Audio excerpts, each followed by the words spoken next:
E nesse vídeo eu vou mostrar para vocês, aliás, eu vou provar para vocês, biblicamente, mais de 10 vezes em que Deus utilizou da sua infinita misericórdia para salvar o seu povo.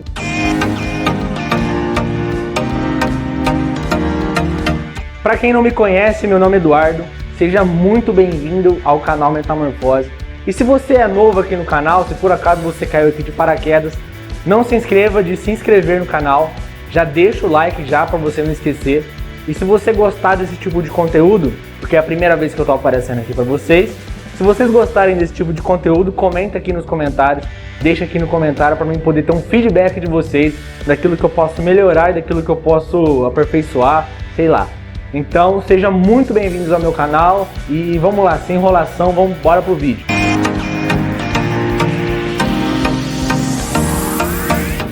Nós sabemos que o mundo está passando por uma dificuldade terrível. Do nada surgiu uma pandemia e que essa pandemia, além dela estar tirando a vida das pessoas, ela também está sugando as suas esperanças. Então o grande objetivo desse vídeo, o grande foco desse vídeo é que eu consiga penetrar nisso que está apagado e consiga trazer essa chama da esperança à tona de novo. Eu quero mostrar para vocês e trazer várias passagens bíblicas e vários personagens bíblicos que Deus, na sua infinita misericórdia, conseguiu perdoar, conseguiu renovar essas pessoas. Mesmo essas pessoas terem cometido mais de 1 milhão de pecados, e pecados gravíssimos. Então, o grande intuito desse vídeo é trazer essa esperança novamente no coração de vocês. Os nossos primeiros personagens começam lá em Gênesis. Gênesis, que é o primeiro livro da Bíblia. Adão e Eva foram os primeiros seres humanos em que Deus criou, né? E a gente sabe que o ser humano foi uma das últimas coisas da criação de Deus. Então ele já tinha criado os animais, o mundo e até mesmo os anjos. E todo mundo sabe do final dessa triste história. O ser humano estava lá no Éden e ele tinha total liberdade.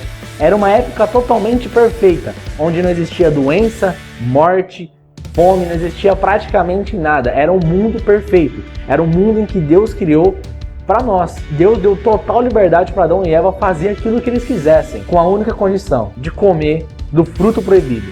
Imagina Deus dando liberdade para todo mundo, falando para Adão e Eva, ó, faz tudo que você quiser. Tá vendo essa árvore aqui? Tá vendo esses animais aqui? Tá vendo tudo isso aqui? Isso aqui é tudo para vocês.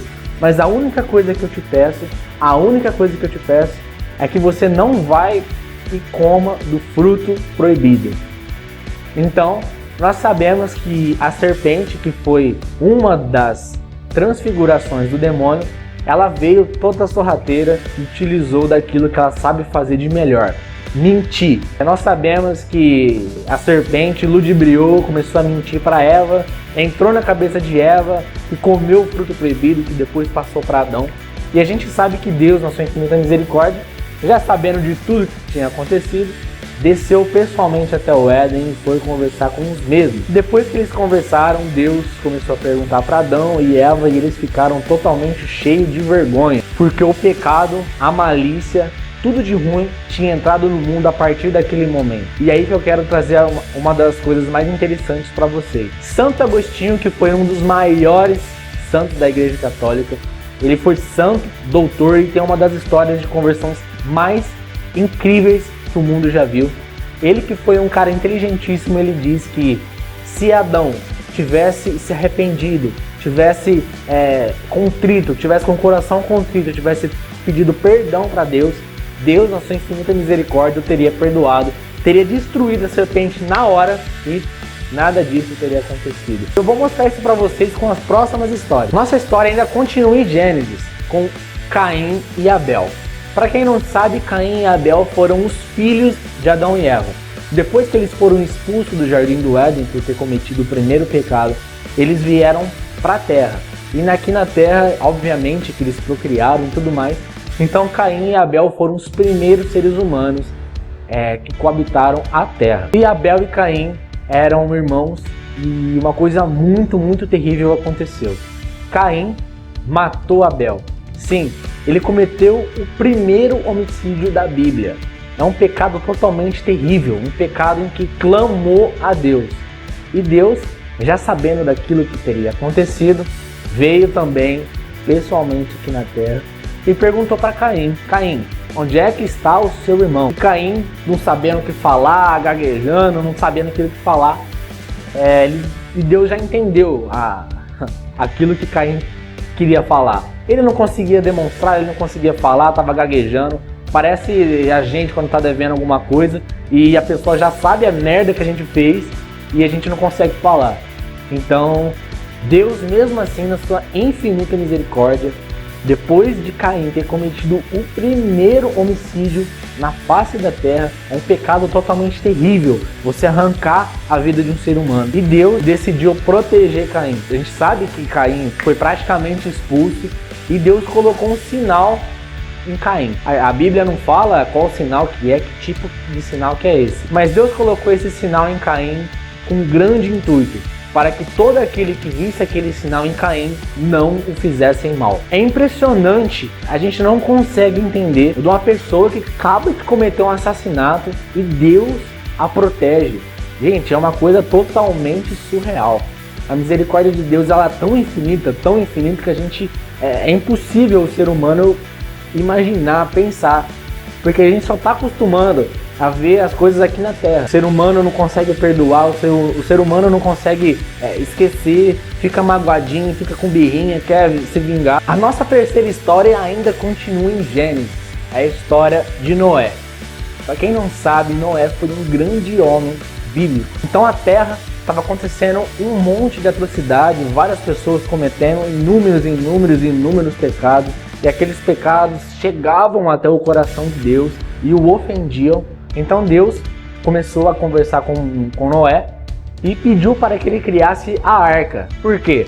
Porque ele iria criar um dilúvio, porque ele queria limpar a terra, queria purificar a terra daquelas pessoas terríveis que estavam lá. Só que nesse período em que Noé estava fazendo a arca, isso aí começou a demorar meses e meses. Nesse período, Deus também pediu para Noé que ele fosse pregar para aquele povo. Isso eu posso chamar de misericórdia de Deus. Por quê?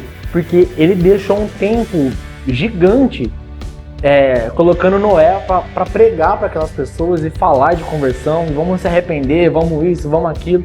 Mas como a gente já sabe, aquele povo só dava risada de Noé. Aquele povo não gostava daquilo que ele falava, só tirava sarro, não queria saber de Deus, não queria saber de conversão, só queria saber de farra. Como nós já sabemos, as únicas pessoas que se salvaram foram os casais de animais e também a família de Noé.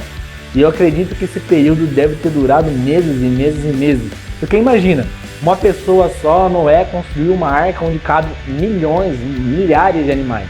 Então deve ter demorado muito. Esse período a gente pode chamar assim de misericórdia de Deus. O Catecismo da Igreja Católica, no parágrafo de 1030 a 1033, diz: Deus não manda ninguém para o inferno. O inferno é uma autoexclusão que a própria pessoa faz dentro do seu livre-arbítrio, ou seja, ela tem o poder de escolher aquilo que ela quer e aquilo que ela não quer. Então o inferno é uma autoexclusão que a pessoa faz do amor de Deus, ou seja, a pessoa nega o amor de Deus. Deus dá toda a oportunidade para ela, ele ama ela, ele faz tudo, ele dá oportunidade, ele manda pessoas, ele manda palavras, ele manda profetas, ele manda tudo. Mas a pessoa, dentro do seu pecado, dentro das suas livres escolhas, escolhe não optar por esse caminho, escolhe ficar com o mundo. A quarta história a gente continua ainda em Gênesis com Abraão. Para quem não conhece, Abraão, ele é mais conhecido como o pai da fé. Abraão foi um grande homem, só que esse grande homem morava na terra dos caldeus. Para quem não sabe, essa terra dos caldeus era uma terra onde tinham vários deuses pagãos.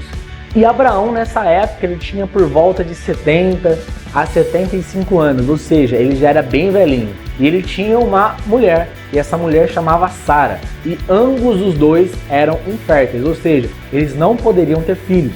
Mas o grande sonho daquele casal, o grande sonho de Abraão, era ter um filho. E ele pedia muito para Deus. Então Deus, na sua infinita misericórdia, concedeu esse grande filho a Abraão. O nome dele se chama Isaac. Deus querendo provar a fé de Abraão, querendo provar aonde que Abraão colocava Deus na vida dele, se ele colocava em primeiro lugar ou se ele colocava o filho em primeiro lugar. E todo mundo sabe do final dessa história. Deus pede para que Abraão sacrifique o seu filho Isaac. E a gente sabe que Abraão foi até um monte para poder sacrificar o seu filho. Eu imagino a dor no coração daquele homem, aquilo que ele demorou tantos anos para ter, ele ia sacrificar em amor a Deus. Só que chegando na hora, quando Abraão ia matar o seu filho, quando ele ia decepar a cabeça, um anjo do Senhor parou e falou assim: Abraão, não precisa de fazer nada disso não. Porque Deus, ele provou a sua fé e ele sabe que você é um homem digno. Por isso mesmo, eu vou multiplicar a sua geração. Sua geração vai ser maior do que todas as estrelas do céu e todos os grãos de areia que existem no mundo. E o mais engraçado de todos, aquilo que Deus pede para Abraão é o que ele faz consigo mesmo. Ele pega o seu filho, o seu único filho, o primogênito, e ele pega e dá em sacrifício para a nossa salvação. O quinto motivo, Sodoma e Gomorra. Sim, essa famosa cidade onde aconteciam lá inúmeros e diversos pecados. Deus já tinha a intenção então de destruir aquela cidade. Então ele conversa com Abraão e vai falando com ele. Abraão então sobe no monte para rezar. E chegando lá, ele começou a orar. E ele começou a perguntar para Deus assim: Senhor, se tiver 50 homens justos, o Senhor vai destruir aquela cidade? E Deus respondeu: não, se tiver 50 homens justos, não vou destruir a cidade. Se tiver 40 homens justos, o Senhor vai destruir aquela cidade? E Deus responde: não, se tiver 40 homens justos, eu não vou destruir a cidade. E se tiver 30? E se tiver 20? E se tiver 10?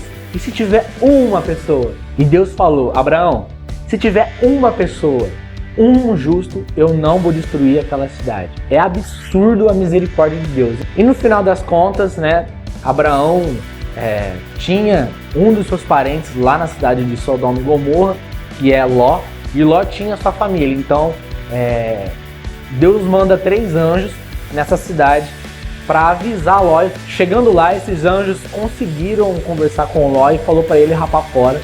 Então Ló pegou a sua família e saiu. Por quê? Olha a misericórdia de Deus. Ele mandou anjos para buscar aquela pessoa, para que ela não fosse morta, não fosse destruída, não fosse dizimada. Então Deus buscou aquela pessoa, buscou Ló, buscou sua família. E a gente sabe que Deus destruiu Sodoma e Gomorra. E a misericórdia de Deus, mais uma vez, abraçou o seu povo. Sexta história, José do Egito. Eu sou até meio suspeito de falar de José do Egito, porque é uma das histórias que eu mais gosto da Bíblia. Para quem não sabe, José era filho de Jacó. Jacó que tinha 12 filhos. Então esses 11 filhos de Jacó, eles traem José. Por quê? Porque José era um menino totalmente abençoado. Ele tinha sonhos, ele tinha projetos, ele tinha profecias. Ele era um menino abençoado por Deus. E os 11 irmãos, morrendo de inveja desse menino, com ciúmes e tudo mais, traem José. Vendem ele como escravo lá para o Egito e lá ele sofre muito. E Jacó, seu pai, amava o José de uma forma incrível. José era o cara preferido de Jacó, seu pai. Então os 11 filhos que traíram José, traíram ele de uma forma totalmente terrível. Empurraram ele num poço, ele deve ter se estabanado, quebrado, zoado. Além de ter empurrado, venderam José como se fosse um escravo lá para o Egito, que eles queriam dar um fim em José. Pegaram sua túnica, pegou um carneiro, pegou um bicho, matou, pegou esse sangue, colocou na túnica de José e mostrou para o seu pai falando que José tinha morrido.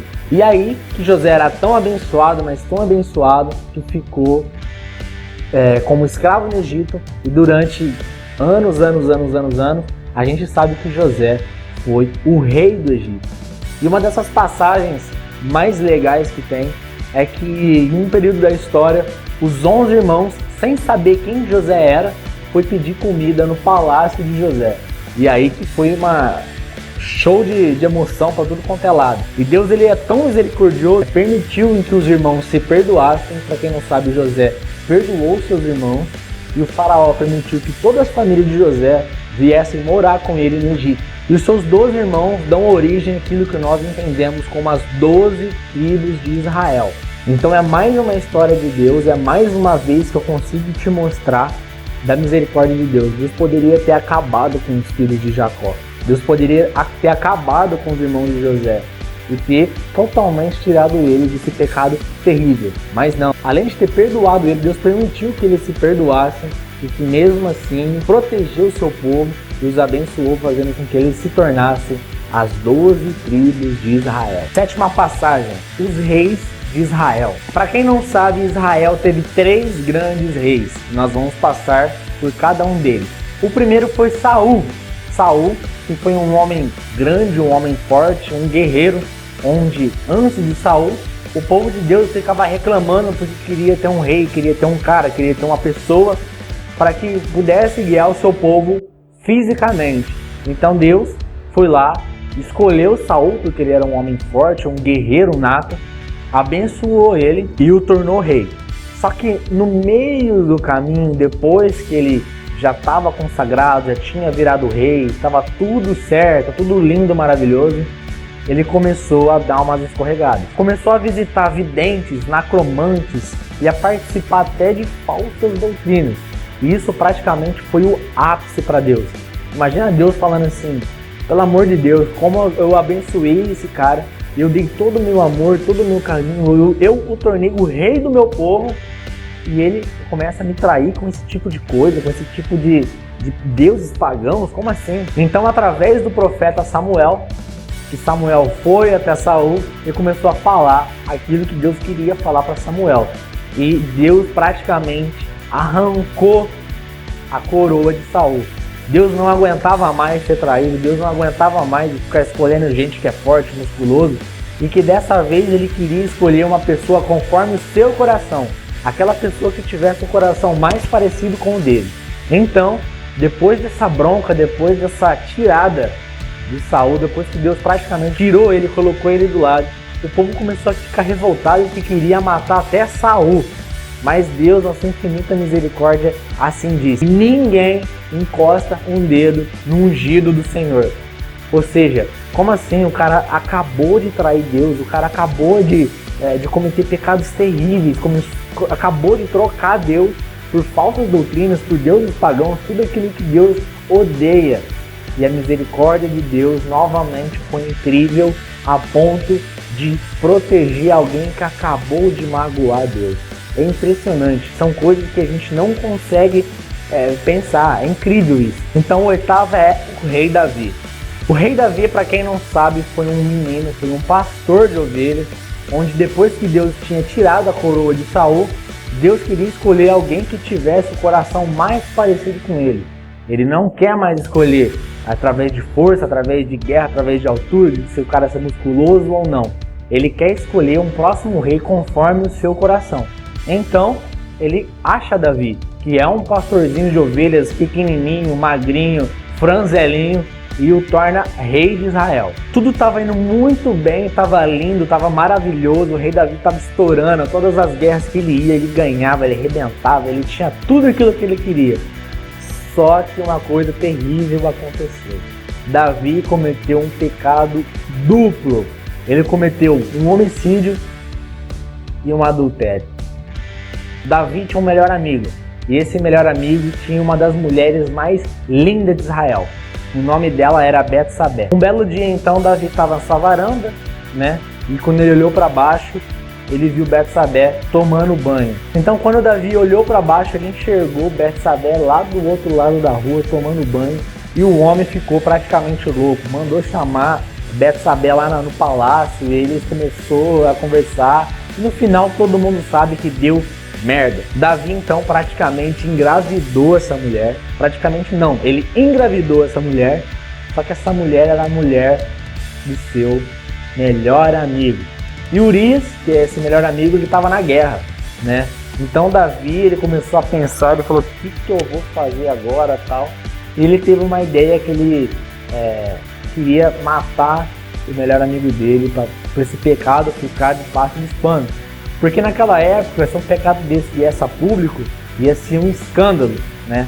Então, Davi queria colocar um tapete por cima da merda que ele tinha feito, até que ele fez. Então ele mandou uma carta pro general lá da guerra, onde Urias estava participando, e disse para levar Urias para um certo lugar do campo e quando os inimigos começassem a atacar, as pessoas deixassem Urias morrer sozinho, e foi o que aconteceu. Davi, então, além de ter cometido um adultério contra o seu melhor amigo, o matou. Sim, cometeu pecados totalmente terríveis, pecados totalmente absurdos. Como assim? De novo, um rei de Israel comete um pecado gravíssimo desse. E nesses pecados que ele cometia, aquilo começou a vir por água abaixo. Começou a vir. Até que o profeta chegou para ele e falou que Deus estava zangado e tudo mais. Então Davi caiu em terra, caiu por si e começou a se arrepender. Aquilo começou a doer tanto no coração de Davi que ele escreveu aquele famoso Salmo 50, que significa miserere, que significa misericórdia. Então ele começa a pedir misericórdia para Deus. Para quem não sabe, só você abrir sua Bíblia lá, Salmo 50, esse salmo é incrível. Tem até às vezes quando a gente vai no confessionário e a gente comete pecados terríveis, o padre até fala, reze o Salmo 50. É um salmo totalmente fortíssimo. Então Deus assim teve misericórdia de Davi, o perdoou, mas não isentou das consequências, aliás, das graves consequências que aquele pecado tinha feito, daqueles pecados que Davi tinha cometido. A gente sabe que no final da história muita coisa ruim, muita desgraça começou a acontecer na vida de Davi devido a esses tipos de pecado, porém Deus mesmo assim, na sua infinita misericórdia, perdoou Davi. Nós vamos agora para o rei Salomão. Para quem não conhece o rei Salomão, ele foi um dos filhos do rei Davi. Era um menino totalmente sábio, né? Ele era tão sábio a ponto de Deus perguntou para ele assim, pede aquilo que você quiser que eu te dou. E o menino de 14, 13 anos na época só falou assim, Senhor, só me dê sabedoria para conduzir esse povo. E eu não preciso de mais nada. E aí Deus então deu riquezas, aquilo foi tão alegre para o coração de Deus, foi tão feliz em ter escutado isso que Deus abençoou tanto esse menino que também o tornou um dos maiores reis. Salomão foi uma das pessoas mais sábias da Bíblia, que ele acabou escrevendo alguns livros da Bíblia, como por exemplo o Cântico dos Cânticos, Provérbios e até mesmo Eclesiastes. Mas um breve momento na vida de Salomão, ele também acabou caindo em desgraça, ele acabou cometendo pecados relacionados à impureza, à prostituição e etc. E aquilo também acarretou algumas coisas ruins na vida de Salomão. Mas ele foi outro cara também que teve sim que experimentar a misericórdia de Deus na sua vida. Tem algumas passagens que falam dessa transição, né, de antes prostituição e pós prostituição do rei Salomão. Então Deus mais uma vez na sua infinita misericórdia, no terceiro rei de Israel, Deus assim o perdoou, Deus assim o abençoou, Deus assim não tirou aquilo que o deixasse ser um dos maiores reis de Israel, e a misericórdia de Deus é totalmente infinita. E para finalizar esse vídeo eu quero mostrar para vocês em João capítulo 3 versículos de 16 a 17. Deus amou tanto o mundo que enviou o seu próprio Filho para que aquele que nele crer não pereça, mas tenha a vida eterna. Pois Deus enviou o seu Filho não para condenar o mundo, mas sim para salvá-lo. Aquele pedido que Deus fez para Abraão, ele fez com seu próprio Filho. Ele enviou Jesus para cá, para ele morrer por nós e nós sermos salvos. A misericórdia de Deus, gente, é infinita. Então todas as vezes que a gente se sente assim, a gente pode se ajoelhar, pode pedir para Deus, pode pedir quantas vezes for. O meu grande intuito desse vídeo é trazer essa esperança novamente do seu coração. Eu quero provar para você como que Deus é bom, como Deus é maravilhoso, como Deus é incrível. É só a gente olhar para todas essas histórias e ver quão Deus ele é maravilhoso. Mesmo a gente errando, e ele manda profetas, ele manda santos, ele manda pessoas, ele manda aparições da Virgem Maria, ele mandou até seu próprio Filho para nos salvar. Então, gente, Deus é incrível. Então, gente, se vocês gostaram desse vídeo, eu vou pedir humildemente para que vocês deixem um like aqui no canal, porque vocês deixando o like, o YouTube entende que é um conteúdo que vocês gostam, um conteúdo relevante para a plataforma. Então, eu acho que é um conteúdo que falta bastante no YouTube, né? As pessoas falando de Deus, e eu tô aqui para isso. Então, se vocês gostaram desse vídeo, já deixa o likezinho aí, já se inscreve no canal, deixem nos comentários os próximos vídeos que vocês querem que eu faça. se vocês gostam desse estilo de vídeo e principalmente não se esqueçam de compartilhar, que aquele que compartilha evangeliza. Fiquem com Deus, meus amigos, até a próxima e lembre-se, canal Metamorfose, transformando vidas.